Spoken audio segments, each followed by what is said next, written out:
the mighty... Hey, it's Bambin. And life is a little bit this good, baby! 2 months ago, I was writing the season off and looking forward to drafting Levi. Damn, boy! And now you're telling me that we're in the top 4 and cemented ourselves as the second best team in the comp after beating Sydney? I couldn't script this shit. I'm in heaven!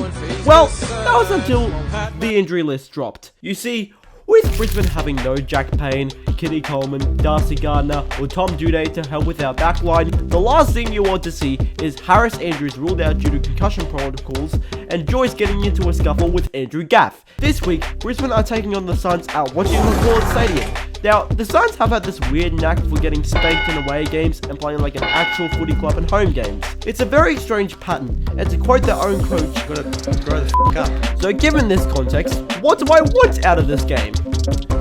Just not to get smacked by 7 goals, okay? Let's get on with it.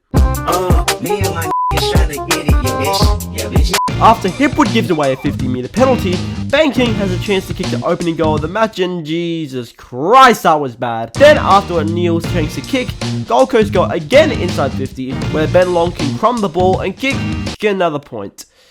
Oh boy. After Zorko takes the kick out, the Lions are able to go to the other end of the ground, and Charlie Cameron is able to kick a goal on the run within the span of 20 seconds. The Lions unfortunately make a mistake not long after, and Joel Jeffrey can have a chance to put the Suns in front on the back of a turnover. So he lines up and kicks another point. It's not even funny anymore! With the first 4 minutes gone in the game, the Lions are able to get it inside 50, where Rayner manages to hand it off to McCluggage and kick Brisbane's second goal. Did you know why he kicked that goal? It's because he does not miss! Unfortunately, the Gold Coast managed to find a mark inside 50 off another Brisbane slipper, with Ben Long managing to slot the first goal for the Gold Coast. The Suns managed to find Max King a couple of minutes later, who hasn't been the most accurate goal kicker in the past couple matches. So he lines up and kicks another behind. You know what, he's starting to play like his twin brother. After Berry receives a 50-meter penalty, he kicks it to Danaher inside 50, where he receives a free kick in front of the goals. So he lines up and kicks a goal! Oh, he really is 50-50 anyway. Yeah. With 3 minutes left to go, Rayner attempts to evade a Holman tackle, but to no avail. And not only that, Holman receives a 50-meter penalty, where he manages to put the Suns back in front 18-4. But thankfully, Rayner manages to get a clearance, and kicks it right to Danaher inside 50, where he does manage to dribble in it for a goal this time. So, it's quarter time. The Lions have taken their chances, while the Suns haven't.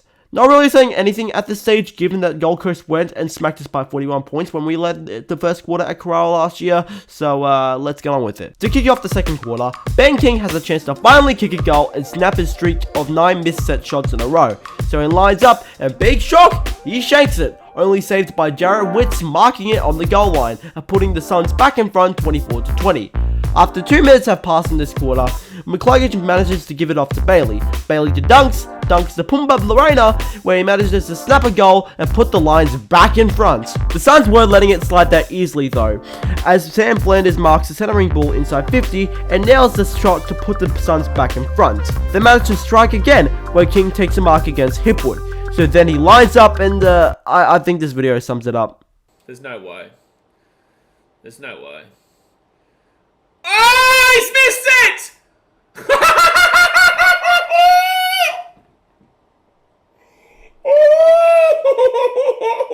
The Lions then manage to hit the front a few moments later, where the Big O marks the Zorko kick, gives it to McCluggage, and he bends it through the big sticks. Lockie Neal then manages to earn a free kick, where he uses it to kick inside 50 to Joe Danaher, where he does actually manage to kick a goal from right in front. But right after the centre bounce, Pryor gives away a high free kick to Graham Crackers, who does what Ben King couldn't and slots a goal from 40 metres out on a slight angle. Pryor then takes a mark from a Suns defensive kick and hits Rayner on the cusp of 50, where he makes it look like a cakewalk and he strikes it beautifully to extend the Lions' lead. Brisbane then kicks to a contested area inside 50, where Bailey scoops it up, snaps it, and gives the Lions a game-high margin of 14 points. Then, with 1 minute left to go, the Suns manage to avoid Brisbane traffic.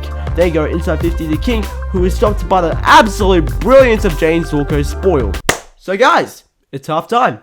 The Lions have been playing great!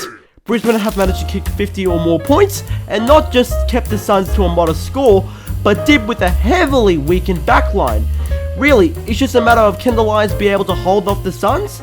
Guess we'll find out in today's episode of Dude, Where's My Heart Medication? After a grubber kick inside 50 by a Suns player, it unfortunately bounces off Hipwood and goes right to Malcolm Roses, who lands the first blow for the third quarter. Weller then receives a hand pass off Anderson, where he puts on the Jets and kicks the King, who takes a pretty good screamer and finally slots one for the Suns to cut the margin back to 6 points. A couple minutes later, the Suns make a blind kick towards their attacking half, where Eric Hipwood marks the ball and receives a 15-meter penalty. Eelman then lines up towards goal and slots it nicely to reinstate the 2-goal lead. After both sides exchange shanking misses by Humphrey and McMorris, Morris then senses the ball towards a pack, where Archie gives it off to Charlie Cameron and erupts the Brisbane fans by creating a now 19-point lead. In the fourth quarter, Lester kicks it to a pack inside 50, where it spills out back to Archie, where he gives it off to Dunkley, where he dribbles it through to make it a 26-point lead.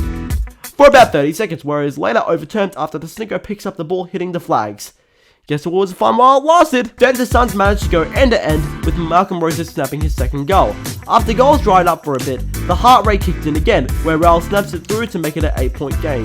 But thankfully, the call to 0-0 was saved, thanks to Cobra Kai managing to pull off a spectacular goal from nowhere to give the Lions a handy 15-point buffer. Then Neil manages to earn a free kick and officially ices the game by putting the Lions up by 21 points. Then the siren sounds to end an amazing performance by Brisbane, with Josh Dunkley adding some extra percentage to the ladder by kicking a snag after the siren to make it a 28-point lead. So, what do we learn from this? Well, number 1, we are officially the Suns' daddy. Number 2, we are winning the flag. You cannot convince me otherwise. And number 3, please check up on your Essendon friends. Like them, man, they're doing it tough. Like, my heart goes out to them. So, yeah, thanks for coming.